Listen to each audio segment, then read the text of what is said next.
নদীমাতৃক এই বাংলাদেশের লঞ্চে যারা ভ্রমণ করেন এখন থেকে কিন্তু লঞ্চগুলো আস্তে আস্তে সার্ভিসের বাইরে চলে যাচ্ছে। তার কারণ হচ্ছে বাংলাদেশের বর্তমানের সড়ক যোগাযোগ ব্যবস্থা উন্নতি হওয়ার কারণে এইরকম বিলাসবহুল লঞ্চ আস্তে আস্তে আমাদের মাছ থেকে হারিয়ে যাচ্ছে, অর্থাৎ সার্ভিসের বাইরে চলে যাচ্ছে। এবং লঞ্চ কর্তৃপক্ষ আর মালিক যারা রয়েছেন তারা কিন্তু এখন লঞ্চগুলো বিক্রি করে দিচ্ছে, যেহেতু তাদের এখন ব্যবসায় অনেকটাই ধস হয়েছে। আর বাংলাদেশে যেহেতু বর্তমানে সড়ক যোগাযোগ ব্যবস্থা অনেকটাই উন্নত হচ্ছে আস্তে আস্তে, তো যার কারণে কিন্তু এখন যাত্রীরা এখন আগের মতো লঞ্চে ভ্রমণ করেন না। তারা এখন পদ্মা সেতু হয়ে তারা দক্ষিণ অঞ্চলে যাতায়াত করতেছে। তো যার কারণে এখন লঞ্চে ভ্রমণ করা যাত্রীরা এখন অনেকটাই কমে গেছে।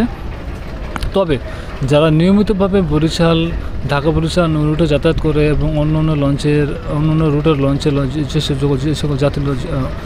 যে সকল যাত্রী ভ্রমণ করতেছেন নিয়মিতভাবে, তারা ছাড়া কিন্তু অন্য যারা যাত্রী আছেন তারা কিন্তু এখন আর আগের মতো লঞ্চে ভ্রমণ করে না। আর এখন লঞ্চ কর্তৃপক্ষ যেহেতু লঞ্চগুলো আস্তে আস্তে বিক্রি করে দিচ্ছে ব্যবসায় ধস নামার কারণে, যার কারণে কিন্তু এখন বিলাসবহুল এই লঞ্চগুলো যেমন সুন্দরবন 15, সুন্দরবন 16, কুয়াকাটা 2, মানামি মতো বিলাসবহুল লঞ্চগুলো এখন আস্তে আস্তে সার্ভিসের বাইরে চলে যাবে। আর আপনারা জানেন ইতিমধ্যেই প্রায় কিছুদিন আগে কিন্তু সুরভি নয় লঞ্চটিকে বিক্রি করে দিয়েছে। সুরভি নয় লঞ্চটি চিরদিনের জন্য সার্ভিসের বাইরে বা চিরদিনের জন্য চলে গেছে সার্ভিস ঢাকা বরিশাল নৌরুট থেকে, এবং এখন সার্ভিসের বাইরে চলে যাবে অ্যাডভেঞ্চার 1, যেটি কিনা ঢাকা বরিশাল নৌরুটে নিয়মিতভাবে সার্ভিস দিত। তো সুরভি নয় লঞ্চ ঢাকা বরিশাল নৌরুটে যুক্ত হয়েছিল 2015 সালে। তো 2025 সালে এসে লঞ্চটি সার্ভিস থেকে চিরবিদায় নিয়েছে। তো দুঃখের বিষয় হচ্ছে যাত্রী সংকটের কারণে এখন ঢাকা বরিশাল নৌরুটের লঞ্চগুলো নিয়মিতভাবে রোটেশন সিস্টেমে চলাচল করতে হচ্ছে, যার কারণে একটি লঞ্চ আগের মতো যেহেতু লঞ্চগুলোতে যাত্রী হয় না, তার কারণে কিন্তু এখন রোটেশন সিস্টেমে লঞ্চগুলো চলাচল করতেছে। এখন যদি আপনি হিসাব করেন ঢাকা বরিশাল নৌরুটে যদি এখন বর্তমানে 40টি লঞ্চ থাকে, এখন বর্তমানে লঞ্চ চলাচল করতেছে 2 থেকে 3টি, অর্থাৎ ঢাকা থেকে ছেড়ে যায় 2 থেকে 3টি লঞ্চ এবং বরিশাল থেকে লঞ্চ ছেড়ে আসে 2 থেকে 3টি লঞ্চ। তো এবার বুঝতে পারতেছেন যেখানে লঞ্চ চলাচল করতো আগে 10 থেকে 15টি নিয়মিতভাবে প্রতিদিন যাতায়াত করতো ঢাকা থেকে বরিশাল এবং বরিশাল থেকে ঢাকা, এখন নিয়মিতভাবে চলাচল করতেছে রোটেশন সিস্টেমে চলাচল করতেছে 2 থেকে 3টি লঞ্চ। তো বুঝতেই পারতেছেন যাত্রীর সংকট কতটা চরমে গিয়েছে।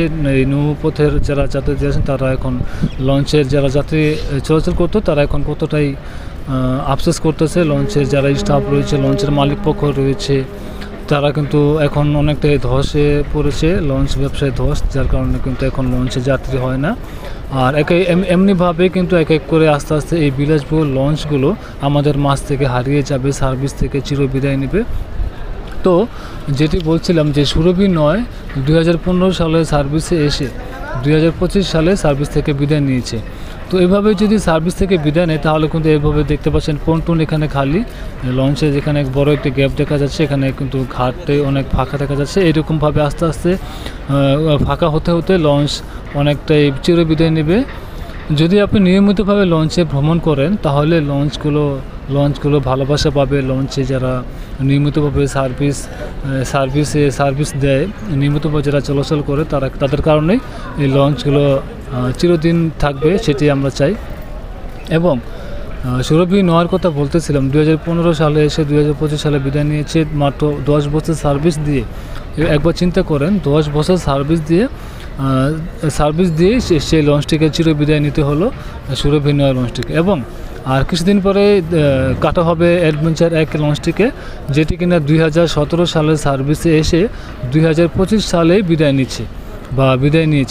তো এবার চিন্তা করেন সুরভি নয় লঞ্চ মাত্র 10 বছর সার্ভিস দিয়ে চিরবিদায় নিয়েছে, আর অ্যাডভেঞ্চার 1 লঞ্চ মাত্র 8 বছর সার্ভিস দিয়ে ঢাকা বরিশাল নৌ সেক্টর থেকে চিরবিদায় নিয়েছে অ্যাডভেঞ্চার 1। তো এইভাবে চিন্তা করেন, এইভাবে যদি যাত্রীর সংকট হতে থাকে তাহলে তো লঞ্চ আগামীতে 5 বছর সার্ভিস দেওয়া তাদের কাছে মুশকিল হয়ে যাবে, অনেক কঠিন হয়ে যাবে। তো এবার চিন্তা করেন ঢাকা বরিশাল নৌরুটের সুন্দর সুরভি নয় লঞ্চ কিন্তু সুরভি নয়ের রানী খেতাব পেয়েছিল। সুরভি নয় কিন্তু অনেক যাত্রী রেকর্ডও করেছিল, যাত্রী ট্রিপ নিয়ে, অনেক যাত্রী, ভরপুর যাত্রী নিয়ে কিন্তু সুরভি নয়া লঞ্চ অনেকগুলো রেকর্ডও করেছিল, আপনারা জানেন।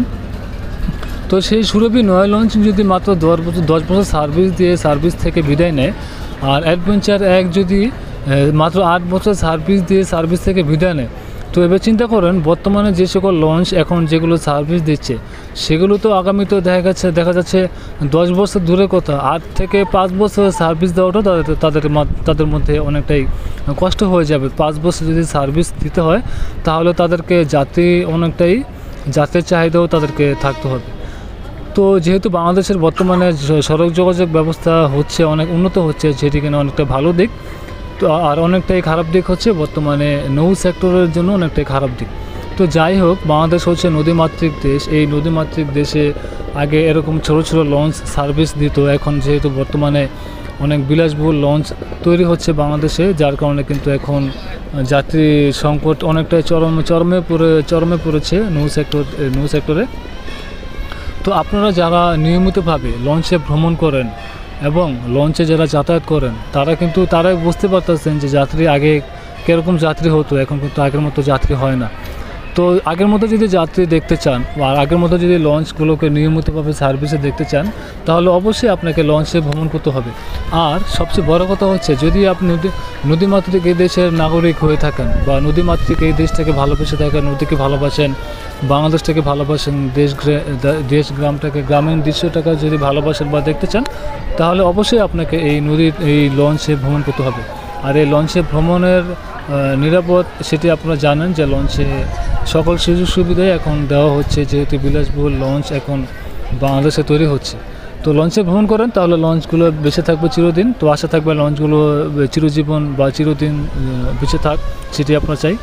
তো এই ছিল আজকের ভিডিও দেখার জন্য আপনাদেরকে অসংখ্য ধন্যবাদ। আর ভিডিওতে ভালো লাগলে ভিডিওতে লাইক দিয়ে দেবেন, চ্যানেলে নতুন হয়ে থাকলে চ্যানেলটি সাবস্ক্রাইব করে দেবেন। তো ভিডিও দেখার জন্য আপনাদেরকে অসংখ্য ধন্যবাদ।